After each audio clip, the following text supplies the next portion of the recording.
Hey, what's up, guys? It's me, Ryan T here, and I tried to upload this video to Facebook Live and kind of do like a Facebook Live thing, and it didn't really work. Mark Zuckerberg doesn't like me or some shit. So I'm gonna, again, try this here on a video that I'm recording from my phone, and like I explained earlier, if you're watching my live video on Facebook, the reason I'm doing kind of a quick review for Aladdin and Brightburn is because I'm gonna go on a trip, and I'm about to leave on that trip in like about an hour, so I kind of wanted to just, you know, give you my thoughts about both Brightburn and Aladdin. So let's start with Aladdin. Start with Brightburn. I kind of elaborated on how I felt about Brightburn during my live video, but I kind of wanted to take it a little bit further. Brightburn is a kind of a weak, predictable film that is filled with some cool, gory moments, and that is the best way that I can describe Brightburn. And a very quick, simple fashion, Brightburn is just, it's a gore fest, and that's what it is. And if you like those kind of things, I mean, cool. More power to you, power to the people. But me personally, I felt like it was very lacking. It was very predictable. It wasn't like a horror film, so to speak. It was more of like a sci-fi drama, and you can kind of feel that this film was trying so hard to be edgy, and that is kind of where it fails. It ends up, instead of being edgy, it ends up being kind of a little bit silly and a little bit laughable. And I kind of felt myself at times kind of like, oh, really, come on, really? And that's going to be the weak point for this film, and I think that's what's going to turn off a lot of people, that this film tries so hard to like be edgy, you know what I mean? And it ends up feeling like that kid that's watched Faces of Death too many times, or like puts a status on Facebook, do Ouija boards work? Kind of like, sort of like that kind of thing.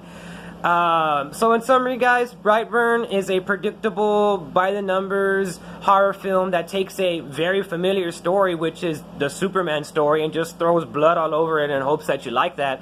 And so for that, I'm going to give it a 5.5 out of 10. Brightburn, I mean, should you rush out and watch it? Maybe not. Maybe wait for it to come on your favorite streaming service, and you can watch it at your house and drink a couple drinks and kind of, just bask yourself in the silliness that is Brightburn. I mean, so that's kind of it, guys. Brightburn's a 5.5 out of 10 film. And now let's get to the review everybody's been waiting for. A whole new world. Well, not really. It's kind of the same world. That's right. I'm reviewing Aladdin. Aladdin is a live-action remake of the 1992 Disney cartoon that we all grew up with, and that's exactly what it is. It's a scene-for-scene remake of that cartoon, and some people are gonna love that, some people are gonna hate that. As for me, I didn't really like that they did that. I didn't like that they played it so fucking safe. Why did they play it so safe? I don't understand, but they did, and it's kind of, it hurts the film. It really does hurt the film and how safely they played it. The biggest risk they took was getting Will Smith to play the genie, and they used him a lot. They used the genie a lot in this film. I thought this was the Will Smith show, or a sequel to the Fresh Prince of Bel-Air, because Will Smith is like in like 100% of this film. There's like not a scene where Will Smith is not in it. And I mean, if you love Will Smith, I mean, cool, awesome. But if you don't like Will Smith, you're not gonna like this movie at all. And I didn't hate it. I did not hate the Aladdin remake. It was okay. It's an okay film. I mean, it has some cool musical numbers. Some of the songs are pretty cool, and the best way that I can describe this film is CGI meets Broadway. I mean, they're constantly singing in this film, which I expected because they do that a lot in the Aladdin film. But there's so much CGI and so much Broadway that they kind of like clash and headbutt each other, and it kind of comes off a little silly at times. Like, there'll be certain things happening, like serious things happening in the movie, and then out of nowhere you just have somebody singing about some bullshit, and it's kind of like, okay. And one thing that I've always wondered in musicals is that, are the people in the musical aware that they're in a musical, or do they just like see people singing and they're like, why are they singing to themselves, or what the fuck is going on here? I've always wondered that. If somebody can answer me that question, I would fucking love that. But all that silliness aside, Princess Jasmine, Naomi Scott, is good in this film. They give her a lot more to do instead of just being like, oh, I want to get married. She actually wants to do other shit. She has other shit and other goals on her mind.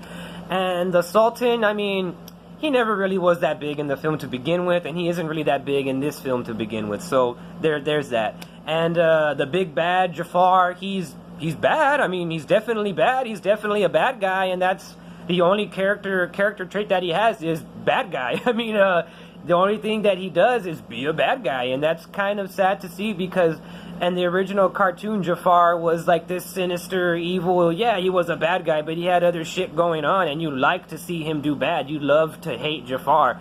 And in this film, you just kind of like, well, okay, there's Jafar. He's there. Cool, awesome. There you go, Jafar. Cool on you. And Aladdin is...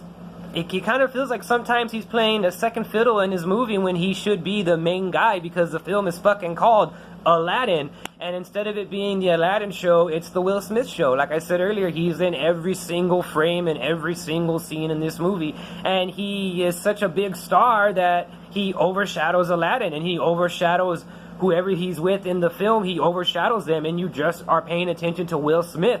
So it's kind of just like, okay, can we get a break from him a little bit, maybe? Yeah, that's kind of how I felt in the film. Like, he was in it so much that I felt tired. I'm tired of seeing him after a while. I was like, Jesus Christ.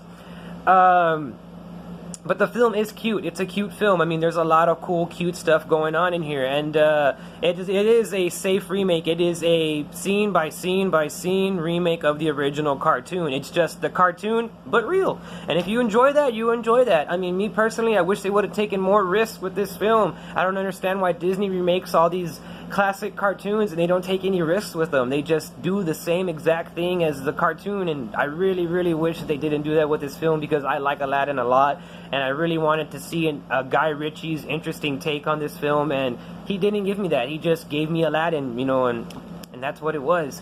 So at the end of the day, guys, Aladdin, it is almost a scene-for-scene remake of the cartoon.